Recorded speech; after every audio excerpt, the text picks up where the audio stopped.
Hello everybody, this is Mateo, and we must awaken the prince with the Jolt tonic that we got from Matoya to finish up this item quest type thing, whatever.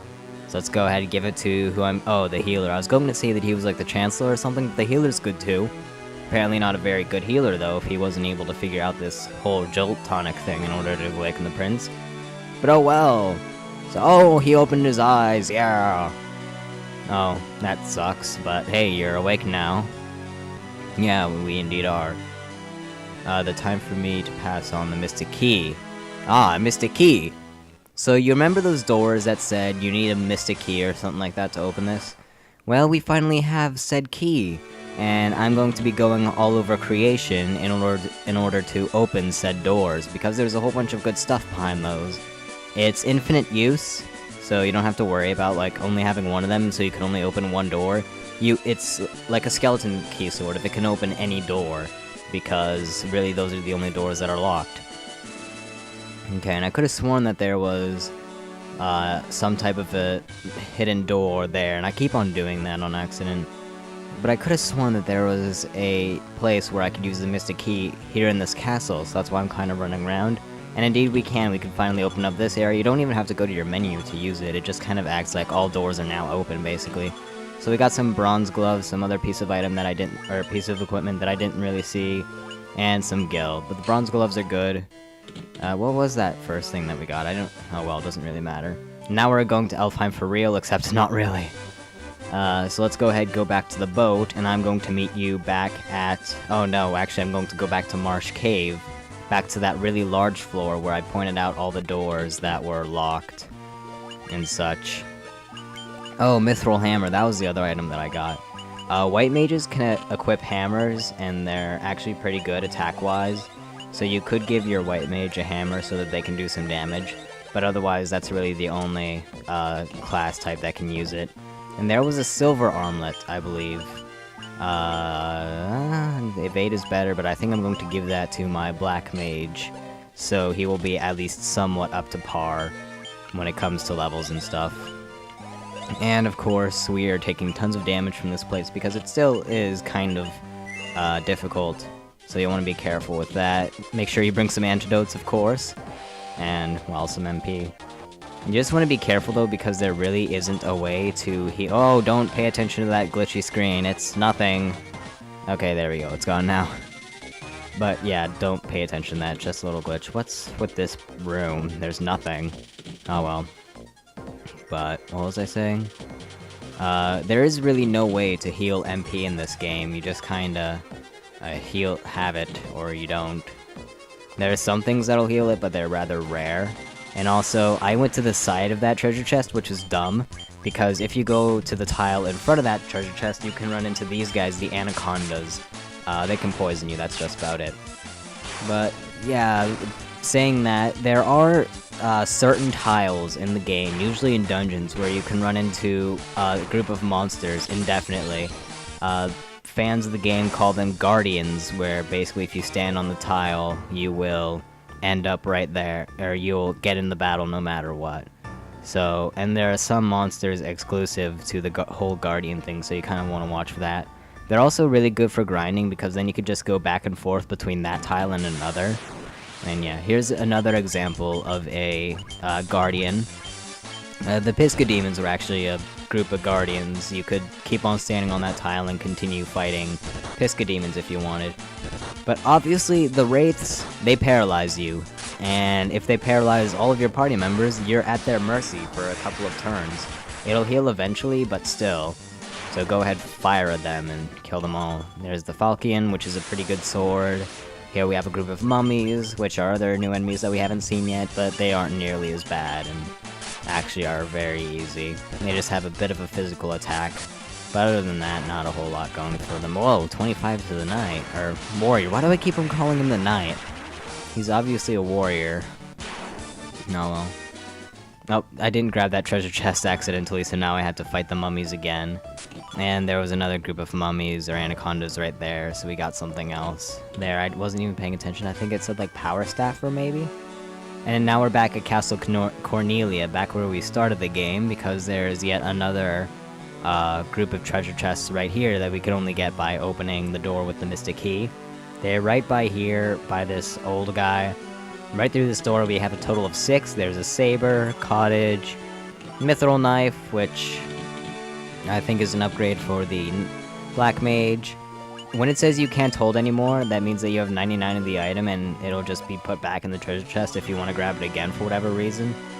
As you can see, I've bought 99 potions and antidotes and stuff like that. But you actually want to go here and pick this up because it's your next story item, basically. So I guess technically the item quest isn't over, or you could say that it's just starting a new one. Either way, we have the nitro powder, which we need in order to continue through the game. But there's still 1 or maybe 2, I'm pretty sure it's just 1 more place that I want to go loot of its treasure. So let's go ahead and head north to the Chaos Shrine. If you guys remember, I went to the left side and got some equipment and stuff from there. Well, that's because the rooms on the right were locked by the Mystic Key, but now I can finally get them. And we just got the Rune Blade, which is an item that will do a whole lot more damage to mage-type enemies. So red mage and black mage, you better watch out and not piss the warrior off. And continuing on up here to the top right room, where yet again we have more items and stuff. The Werebuster is similar to the Rune Blade, however, instead of mage-type creatures, it's werewolf-type creatures. Or just were-type creatures. Werebeasts, that's the word. I don't think we really have run into anything like that yet. Then again, we haven't really run into very many mage types either. So, yeah, well, what can you do? Really doesn't matter because you really don't run into a whole lot of those types of things. And also, yeah, I accidentally forgot to edit out this battle. Well, the thief just did 215 damage. Also, I'm about like level 23, 22-ish. Okay, so now we're at the port by Cornelia. We're heading out to the left now, due west. There's some shallower bodies of water that we can't really pass yet. But we want to head over to that yellow dot over there. Unfortunately, we can't land our boat right at that place. So we're going to land it right here, and we're going to need to walk the rest of the distance. That yellow dot right, well, I just passed it, but yeah. So, yeah, walking over on the overworld, yeah! Why do I think I'm supposed to be going over there, but that's actually the destination after this destination. Because first, we must go in here, and welcome to Mount Durgar. I don't even know. Either way, we have a whole bunch of dwarves. And they say lolly ho, and it is awesome. You're going to want to remember this guy for later. But just because he's important for a side quest. This game doesn't have a whole lot of side quests. I'd say it has like 3. One really, really big one that was added to this version of the game. You probably know what I'm talking about. But if you talk to the dwarf that's different from all the other dwarfs, we can give him the nitro powder that we got from Cornelia Castle after getting the Mystic Key. And then he can go set it up to blow up the wall, apparently. Or something like that, I don't know. Well, he's ready. We can bloiter this rock to smithereens. Their words are kind of difficult to read at times, but let's go ahead and run away before that bomb blows up in our faces. We're going very far. Well, apparently we didn't have to go that far because... Oh, wow. You just caused an earthquake. I didn't think that the nitro powder would be that powerful. Well, what happened? Oh, there's a whirlpool there. Keep that in mind for much, much, much, much, much later. Can't even do it if we wanted to right now. And apparently that explosion caused that entire little area of land to crack apart and fall off. So we've just kind of shifted the look of the land a bit, which is nice. And now we can have our boat pass through that little area right there, so we can get into pretty much... Well, no, we can get into a bigger part of the overworld now, which is nice. And for whatever reason, the dwarf, Narek, is taking our fanfare. Good for him, he had his chance. Okay, so we can't really go there. It's pretty much all that we have to do here for now, although we can steal their items. Worm Killer, that's like the Rune Blade and the Werebuster, except it works on dragons. Mithril Mail is an upgrade. Mithril Mail is an upgrade for the warrior, and Great Helm is an upgrade for the warrior, and everything else we can't hold anymore. because I bought, like, a whole bunch of stuff because I have a ton of money. Money really isn't that much of a problem in this game. I mean, you will have a ton of money. It's really only early on that you have troubles, just because, there are a whole bunch of really expensive spells that you want to buy that cost like 1,000, 2,500, but the monster's only dropping about 100, maybe up to maybe 500, I don't really know. So that's the only real time that money's an issue, but it will stack up just as you travel and do dungeons and stuff, and then you won't need it as much, and then it'll just become obsolete. Like, you could just throw all your money in the water and you wouldn't care. Okay, but now we want to head back to our boat, or our ship, whatever you want to call it, so that we can pass through that little waterway that we just created with the use of explosions. And yeah, we're now in the rest of the map. Okay, so now let's actually head over to that red area that I was pointing out forever earlier. There we go, now I can go here. Welcome to Melmond. This place looks like a dump. Including the inn, because, I mean, look at that, there's a spider web right at the top right, and don't pay attention to that glitchy screen. I apologize right now, it's because of the emulator, but I really can't do anything about it, especially during the scene where I can't, like, pause the screen or anything. And oh my god, it's still there! Okay, well, hurry up and let me pause or something so I can get rid of it. Pay no mind. Okay, it's gone now. Okay, but, well, we at least have some item shops here. You want to get Kiraga, Life, and Healara, definitely, if you have a white mage. Otherwise, I'm going... Definitely get Healara for your red wizard. He can't learn... Or not red wizard, red mage. But hey, the, red mage can't learn life no matter what. So, I'm going to teach Firaga to the black mage, definitely. You probably also want it... Well, there's really not much of anything else. So yeah, get Firaga and Kiraga and Healara for your red mage. That's how you want to go with him. Although I only bought Firaga, that's going to bite me in the butt later, so learn from my mistakes.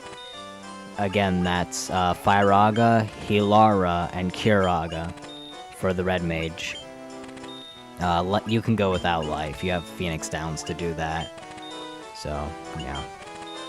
Mithril Hammer sells for a lot, holy crap. You'll also get a ton of money just by selling old equipment that you got either by looting or from just buying earlier. I mean, I gained like 30,000 gil just from that, which is quite a bit in this game. Well, at this point, rather. So there's that. And 99 potions, 99 antidotes, stuff like that. We have the inn there, but we went to that already. We have the armor shop, however. Okay, knight's armor. Heavily expensive. I don't suggest that you go and grind for it, just because of how expensive it is. Like, don't go out of your way to buy it. But, I mean, eventually you'll probably have enough money to buy it anyways after going to a dungeon or two. And then you can buy it, and it'll work for a while.